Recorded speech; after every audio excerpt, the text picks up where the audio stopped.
Architecture Codex. If you want to see more, like, comment, share, and most importantly, subscribe.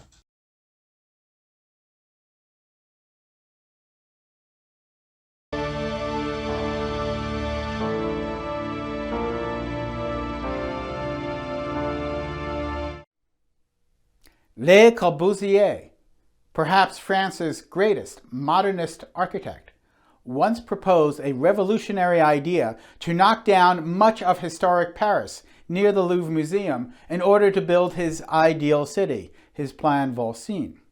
Fortunately, he preserved the Louvre in that plan, which was never built. But what would a devout modernist like I.M. Pei do when he was given the commission to renovate the Louvre Museum in that historic palace? Would we see an architectural revolution? Io Ming Pei, known to the world as I.M. Pei, just to make it easier for we Anglophones, was born in Shanghai, but moved to the United States as a young man to study architecture. He found the architecture schools at the University of Pennsylvania and MIT to be too traditionalist, too Beaux-Arts, and he left the programs to study at Harvard with the likes of Walter Gropius and Marcel Breuer. Working for a while in real estate development, Pei eventually found note as a museum architect with works such as the National East Gallery, the JFK Library, and even the Rock and Roll Hall of Fame. While heralded as a great architect, Pei's modernism was considered a bit boring. For example, the Rock and Roll Hall of Fame in Cleveland ends up being another competent but boring Pei building with all the usual Pei motifs.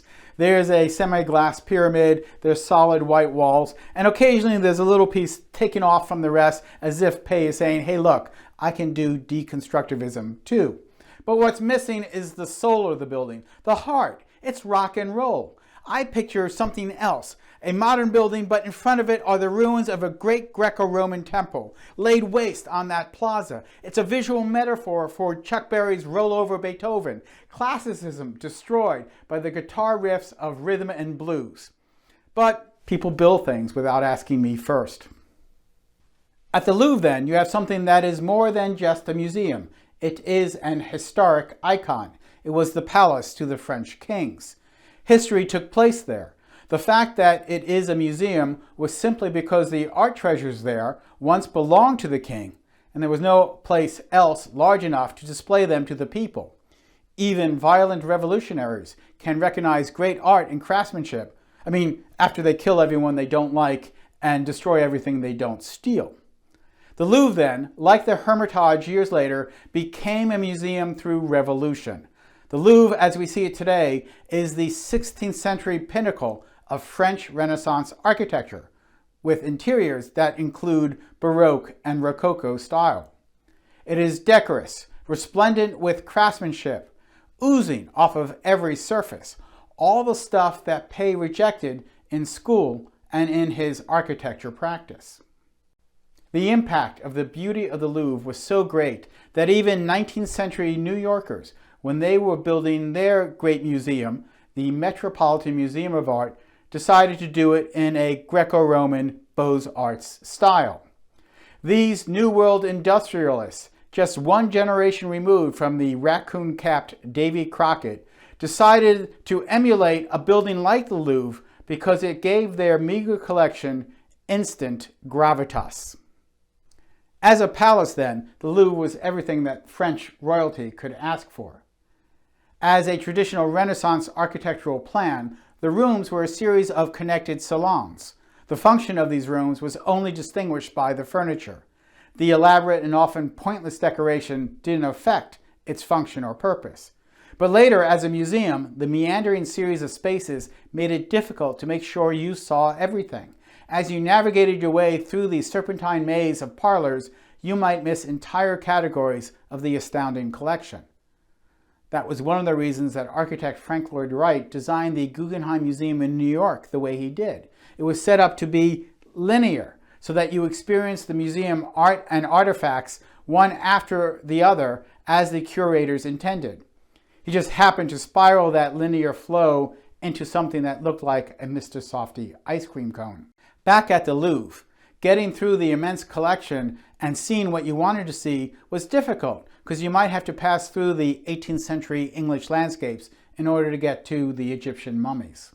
Art Buchwald, the great American political satirist, wrote for the Saturday Evening Post in 1984, before the I.M. Pei renovation, about seeing the most important items of the collection while traveling through the labyrinth that was the Louvre. He summarized that there were only 3 things worth seeing: the Venus de Milo, the Winged Victory of Samothrace, and the Mona Lisa. Everything else was garbage. And why would you waste all that time inside the Louvre seeing all that other art as window dressing when there were so many other interesting things to do in Paris? And so he chronicled a fictional attempt to get inside the Louvre, see the 3 items of note, and get out in record time in what he called the pursuit of the 6-minute Louvre. So how would a modernist like I.M. Pei approach a renovation to one of the greatest and historic museums in the world? I cannot claim to know the inner workings of the original ideas. I can only judge regarding what was shown to the world. When he did reveal, the initial response was mostly horror. Pei was proposing a giant glass pyramid in the center of the open court of the historic Louvre Palace Museum. Modernist glass supported by tubular space frame trusses in the form of an Egyptian pyramid had nothing to do with Renaissance France. He was accused of cultural insensitivity, and many questioned why an Asian American architect was given such an important French commission. Eventually he won the Pritzker Prize, the Presidential Medal of Freedom, the AIA Gold Medal, and more. But really, an American? I admit I was hesitant.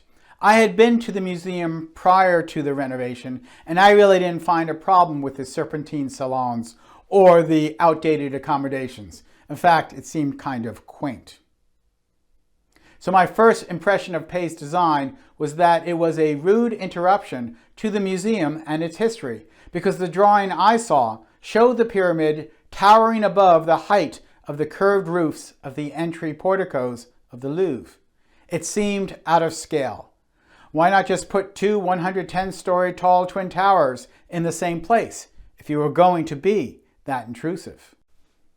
I got to the museum a few years after it was completed in 1989, and I have to admit it was easy to see the genius of Pei's design.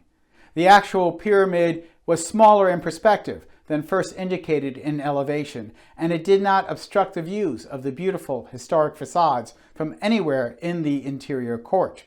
Rather, the pyramid appears almost like a Renaissance fountain shooting water high into the sky, the frozen glass triangles adding vitality without obscuring visual pleasantries. The pyramid, in fact, gives a more monumental terminus to the vistas that connect, and excuse me for a moment because I'm about to attempt to pronounce a lot of French words. The pyramid, in fact, gives a more monumental terminus to the vista that connects the Arc de Triomphe along the Champs-Élysées, across the Place de la Concorde, and through the Jardin des Tuileries to the Louvre. And so this modernist construct coordinated the Renaissance palace with Parisian Baroque city planning. Genius. The design shows that while Pei was a modernist, he was not a revolutionary, interested in destroying the past to make way for his utopian future. Instead, he demonstrated a gentle design in line with his gentle and amiable personality that creates space inviting to people and showing them that history and modernity can live together in peace and complement each other. It did not take long for people in Paris and around the world to embrace the design and appreciate the improvements to one of the world's greatest museums. France even gave him the French Legion of Honor. The pyramid was designed to be the new entrance, considerably more spacious than any room in the Louvre, because the original building, consisting of load-bearing walls, was never intended to host thousands of visitors each day. And once inside, the genius of the floor plan becomes apparent. Pei's design hollowed out the historic court to create a subterranean lobby that connected the new spaces with all the existing salons and collections. It was modern in its logic and its efficiency, and yet it preserved all the historic, decorous rooms of the original palace. Navigating through the museum was now greatly facilitated, and I think somebody should consider updating Art Buchwald's call and try for a 4-minute Louvre. I'm Michael Molinelli, and this is Architecture Codex.